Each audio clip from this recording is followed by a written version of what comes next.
Hi everyone, I get a lot of questions with how do I keep half round wire from tangling up? What's the key? Can you use it while it's attached to the spool? Or what's best for me? So what I'm gonna do is show you how easy it is, and you can try this and practice, or you can cut it away from the spool. I personally left mine on the spool, my half round wire. Okay, 20 gauge half round wire, copper dead soft wire is what I'm working with. And I'm going to continue on this bail and kind of show you the little tip of how I wind and coil to bind my bail wires, essentially. Okay, so one of the key things and tips that I will say is keeping your hands and fingers as close to the piece that you're working is essential. Okay, again, my wire is still attached to the spool. You don't have to do this. I tend to do this because I want to minimize the waste in my wire.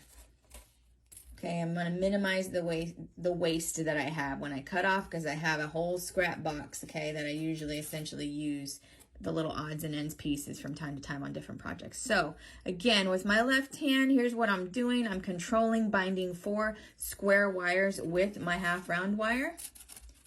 Okay.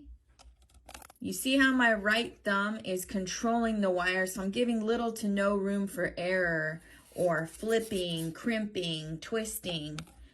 That half round dome shape of the wire is sitting face up, while the flat side is binding around these wires on its underside, okay? So again, I can go a little bit faster. However, for instructional purposes, I'm keeping this at a moderate pace here. And I have a little bit of a length on this area here that keeps wanting to hit the camera. But essentially, that's what I do, okay? I can release it, no problem, fix my coils, push them closer together, okay, to minimize the gappage there.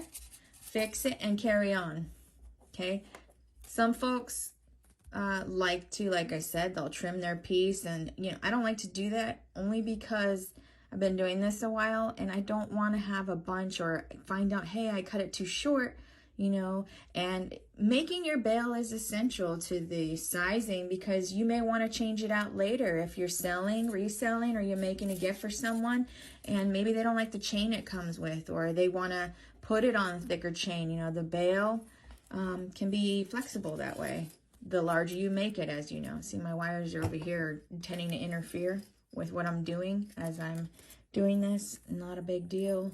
Just try to move them best I can out of the way so you can still see what I'm doing. Again, okay, that is what you want to achieve. No crimps, no kinks, no room for error in the half round wire, because it can be a little bit of a challenge for those that have never worked with it. Okay, this is what I do. This is what I find works. I'm using both my hands in on this action. And again, like I said, it's still attached to my spool, working from the spool.